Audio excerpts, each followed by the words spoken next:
Secure Synopsis, 19th May 2021. General Studies 1. Topic under that: Issues relating to development and management of social sector services, relating to health, education, human resources, issues relating to poverty and hunger. Critically analyze the to life, right to the life situation in India amidst the pandemic. So, the majority of India's working population is today reeling from the impact of multiple crises, a health emergency more ferocious than any in independent India, massive job losses and dramatic declines in incomes from work, and significantly increased mass hunger and worsening nutrition. Humanitarian crisis in India amidst the pandemic, issue of right to life, the most brazen violation of the right to life by the state at present is its vaccine policy. Being vaccinated against COVID 19 is essential for defending one's right to life. And since the state must respect everyone's right to life, it must make the vaccine equally available to all, irrespective of the recipient's capacity to pay. In many other countries, including the most privatized medical systems like the US, vaccines are being distributed free to all the people. India is making people aged 18 to 45 years pay to be administered these vaccines in private clinics, an obscene and counterproductive strategy to deal with the pandemic. The lack of consideration for lives is matched by callousness about the loss of livelihood that has come about during the second wave. At least 90% of workers are informal with no legal or social protection, denied adequate compensation over the past year of lockdowns, restrictions, and economic distress. But there is hardly any public outcry about the plight of the nearly 1 billion people whose lives depend on the informal activities, and policymakers, especially at the national level, have completely abandoned them. The consequences of inaction are going to be dire and long lasting, not just for people experiencing untold suffering, but for the country and the future economic trajectory. What is the need of the hour? The cash transfers to the millions of the laboring poor will shield them from slipping deeper into hunger and joblessness and also spur growth, because all of this would be spent for simple domestically produced goods. Therefore, the multiplier effects of this public expenditure would have been much higher than if spent on infrastructure projects. Free rations and meals, as mandated by the Supreme Court, through though beneficial, have very little expansionary effect on the economy, since the bulk of the commodities required come from decumulation of existing stocks of food grains. Thus, both the need to provide relief and the imperative to revive the economy demand that a monthly cash transfer of about 7,000 per family, the rough equivalent of minimum wages, be made to people over and above the provision of free meals and rations. What the state needs to do urgently is to take a range of measures that prioritize the right to life, which also remains the surest way of initiating assured and equitable economic recovery today. Among them are enabling expanded production and central procurement of COVID 19 vaccines and distribution to states for free immunization to all. Universal access to free food grains of 5 kg per month to all those who require it for the next 6 months. Cash transfers of rupees 7,000 per household for at least 3 months to those without regular formal employment. Increased resources to the integrated gender child development services to enable revival and expansion of their programs, making the Manregas purely demand driven with no ceilings on the number of days or the number of beneficiaries per household, and covering urban India with a parallel scheme that would also cater to the educated unemployed. What's the conclusion? Government must consider levying a wealth tax on the top 1% of households. This would mobilize the resources needed to fight the impact of pandemic and help in the welfare of the most downtrodden and those victimized by the economic burden of COVID-19. Topic: Issues relating to development and management of social sector services relating to health, education, human resources. By emphasizing the key factors leading to brain drain in healthcare sector, deliberate the need for long-term solutions to manage human resources in Indian healthcare sector. For several decades, India has been a major exporter of healthcare workers to developed nations, particularly to the Gulf Cooperation Council countries, Europe, and other English speaking countries. And this is part of the reason for the shortage in nurses and doctors. As per government reports, India has 1.7 nurses per thousand population and a doctor to patient ratio of 1 is to 1,404. This is well below the WHO norm of 3 nurses per thousand population and a doctor to patient ratio of 1 is to 1,100. As per OECD data, around 69,000 Indian trained doctors worked in the UK, US, Canada, and Australia in 2017. In these four countries, 56,000 Indian trained nurses were working in the same year. There is also large scale migration of health workers to the GCC countries, but there is a lack of credible data on the stock of such workers in these nations. There is no real time data on high skilled migration from India, as in the case of low skilled and semi skilled migration. Reasons for brain drain in India: resident doctors are overworked and not paid. Those doing their MD, DM are made to work more than 90 hours a week. They are either paid a token stipend of less than 50,000 per month, which in no way compensates for their stress and pressure. For these reasons, those who finish their MBBS set out to find better opportunities in UK, USA, and Europe. There are strong pull factors associated with the migration of healthcare workers in terms of higher pay and better opportunities in the destination countries. The UK has granted free 1 year visa extension to eligible overseas healthcare workers and their dependents whose visas were due to expire before October 2021. France has offered citizenship for frontline immigrant healthcare workers during the pandemic.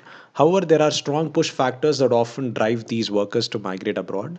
The low wages in private sector outfits, along with reduced opportunities in the public sector, plays a big role in them seeking employment opportunities outside the country. The lack of government investment in healthcare and delayed appointments to public health institutions act as a catalyst for such migration. Measures to stop brain drain in India. Over the years, the government has taken measures to check the brain drain of healthcare workers with little or no success. In 2014, it stopped issuing no objection to return to India certificates to doctors migrating to the US. And NORI certificate is a US government requirement for doctors who migrate to America on a J1 visa and seek to extend their stay beyond 3 years. The non issuance of NORI would ensure that the doctors will have to return to India at the end of the 3 year period. The government has included nurses in the immigration check required category. This move was taken to bring about transparency in nursing requirement and reduce the exploitation of nurses in the destination countries. The government's policies to check brain drain are restrictive in nature and do not give us a real long term solutions to the problem. What's the way forward? We require systematic changes that could arrange from increased investment in healthcare infrastructure, ensuring decent pay to workers, and building an overall environment to motivate them to stay in the country. The government should focus on framing policies that promote circular migration and return migration policies that incentivize healthcare workers to return home after the completion of their training or studies. It could also work towards framing bilateral agreements that could help shape a policy of brain share between sending and receiving countries. The 2020 Human Development Report shows that India has 5 hospital beds per 10,000 people, one of the lowest in the country, in the world. Increased investment in healthcare, especially in the public sector, is thus the need of the hour. This would in turn increase employment opportunities for healthcare workers. Welfare schemes for vulnerable sections of the population by the center and states, and the performance of these schemes, mechanisms, laws, institutions, and bodies constituted for the protection and betterment of these vulnerable sections. Explain the impact of pandemic on children. Discuss the need for governments to urgently reach out to children who have lost parents to COVID with programs designed with sensitivity.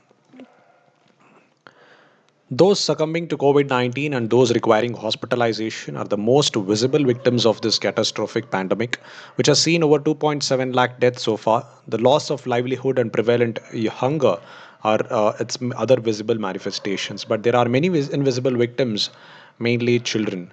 As our social media feeds remain flooded with posts related to COVID, orphan, and call to adopt, India really needs to wake up to how the young ones will deal with grief.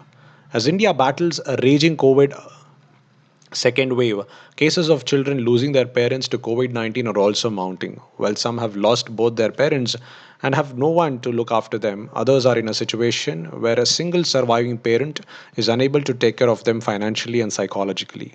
Impact of pandemic on children. Parental loss can have devastating effects on children's social, emotional, and cognitive growth. It adversely affects their mental health, include inducing anxiety, depression, and sleep disturbances, and often worsens a family's economic status, resulting in children's poorer academic performance and school dropouts. There is a greater risk of substance abuse among children who drop out of school, and adolescents who lose parents also display more sexually risky behaviors. Activists said other complicated situations are also emerging as a result of the pandemic. Among the poorer sections of the society, the pandemic has left children affected in several ways since last year. Example: cases of sexual abuse of children in slums because they were left vulnerable. In another case documented in a report by NGO Protsahan, the relatives of a minor girl wanted to get her married. Procedure in place to protect children. There is a process as per the JJ Act which needs to be followed with children who have been orphaned.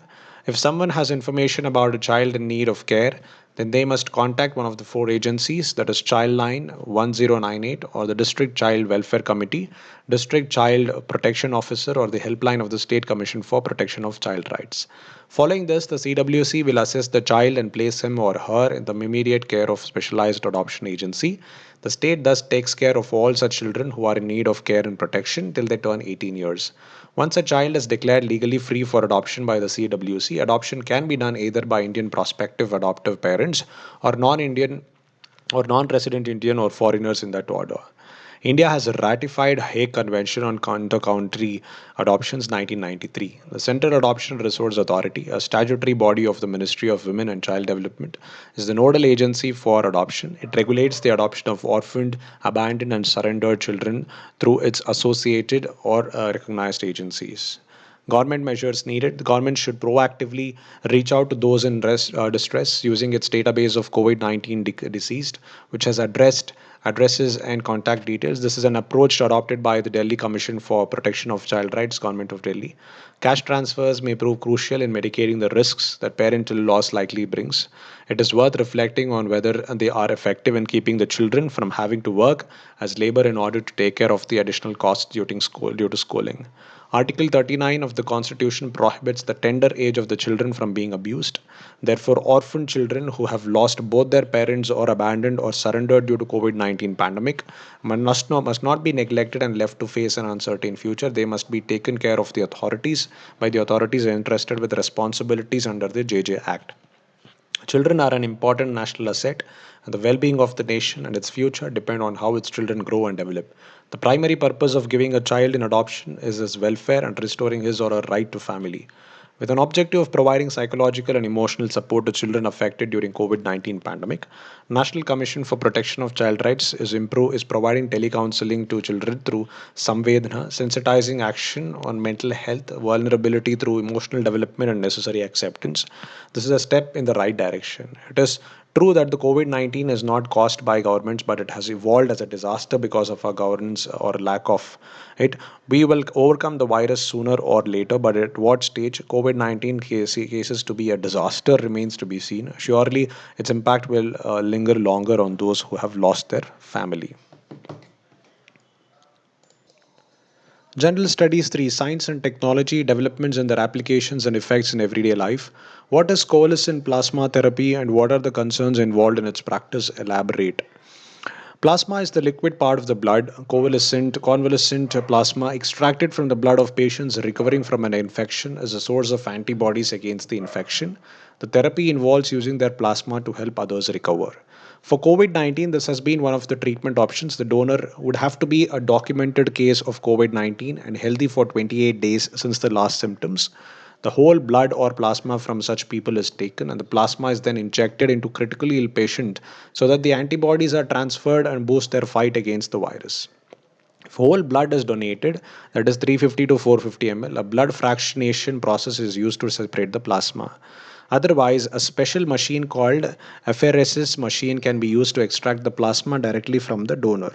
While blood is indeed extracted from the donor, the apheresis machine separates and extracts the plasma using a plasma kit, and the remaining blood components are returned into the donor's body. A COVID 19 patient usually develops primarily immunity against the virus in 10 to 14 days. Therefore, if the plasma is injected at an early stage, it can possibly help fight the virus and prevent severe illness. Efficacy of plasma therapy and concerns associated. In September, a study funded by ICMR showed that the procedure did not lead to a reduction in the risk of death or slow down the progress of coronavirus infection.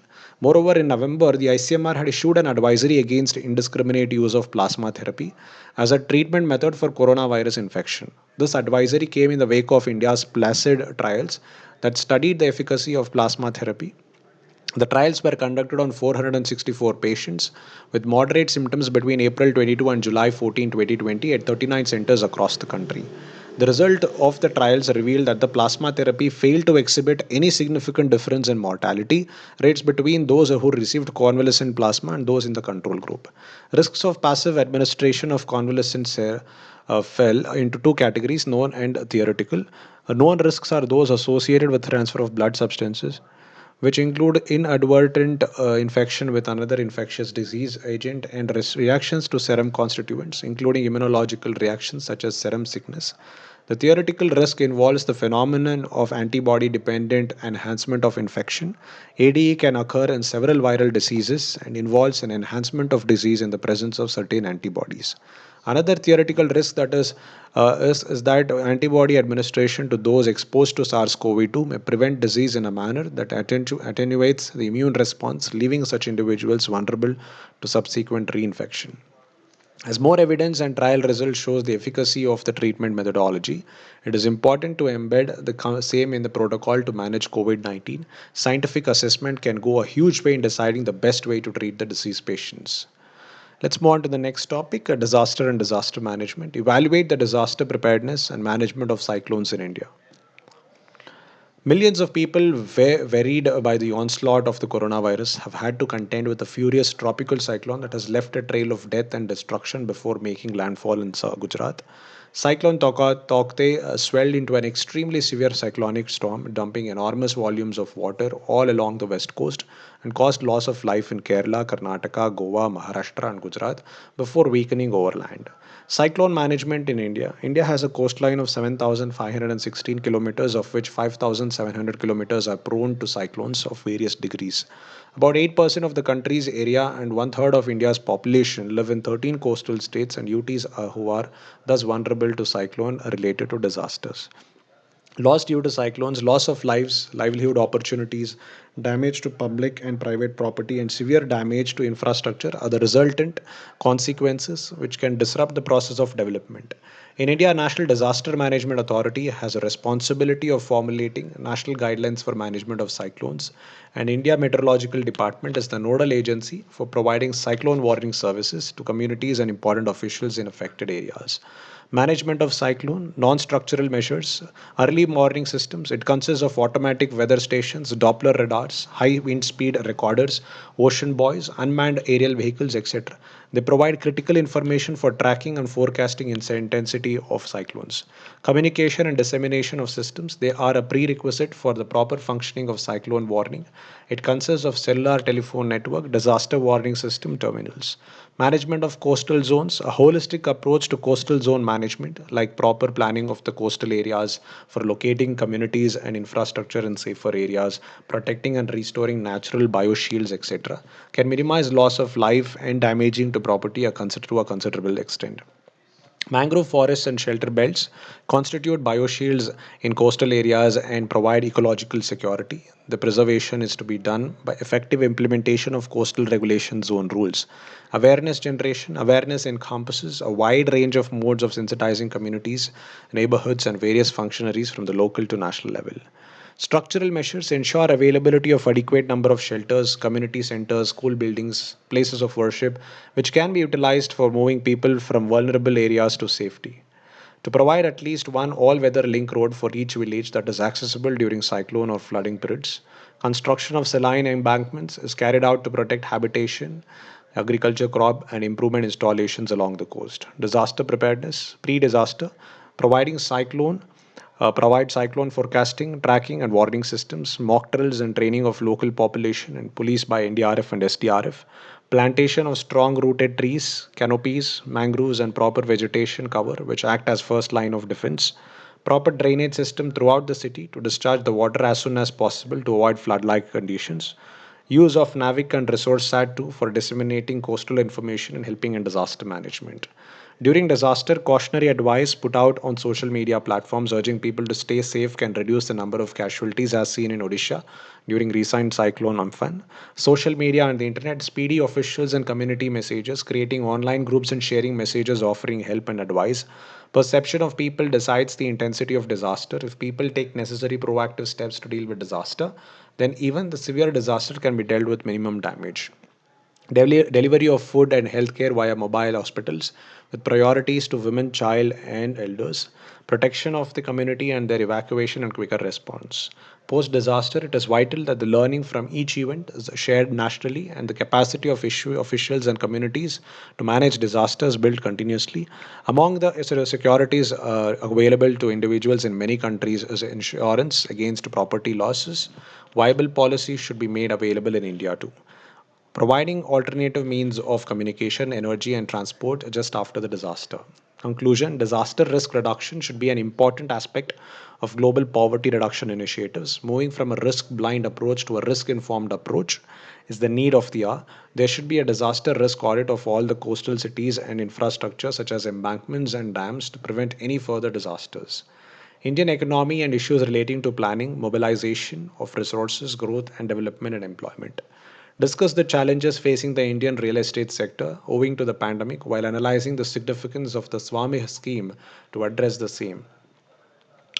Impact of COVID-19 on the real estate market could be felt in halted constructions, reverse migration of laborers, reduced demand for houses, and much more. Developers had difficulty maintaining liquidity, while the home buyers lost the urge to purchase properties since the job market got hit badly.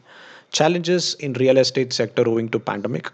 The projects are delayed as everything is shut down due to the pandemic. Construction work is on halt and will be delayed for months. Even after the upliftment of lockdown, developers will take time to resume the construction work as most of the laborers are in their hometown. In addition to this, there is also demand and supply disruption as India is under complete lockdown to contain the spread of highly contagious virus. In the present scenario, there is uncertainty and people have deferred their plans to invest in real estate. Also, the developers have postponed their projects which were scheduled in March, April, leading to low home sales. According to experts, there will be no change in the prices and the prices will resume on the same level after the lockdown is lifted. However, there can be an increase in the cost of raw materials as India imports steel and iron products, plastic, fiber, etc. from China. As most parts of the world are shut, the production in China is decreasing day by day, which may lead to an increased cost. And the increased cost of raw materials will reduce the profit margin for Indian developers. As per a report by ICRA, the retail commercial sector will be impacted as the country is under lockdown, as announced by the Prime Minister Modi to contain the spread of the virus. Swami Fund and its significance. This is a government backed fund that was set up as a Category 2 AIF alternate investment fund, debt fund registered with SEBI, launched in 2019. Swami Investment Fund was formed to complete construction of stalled RERA registered affordable mid income category housing projects which are stuck due to paucity of funds. The investment manager of the fund is SBI Cap Ventures, a wholly owned subsidiary of SBI Capital Markets, which in turn is a wholly owned subsidiary of the State Bank of India. There are more than 1,600 housing projects which are stalled. The fund is expected to revive the same.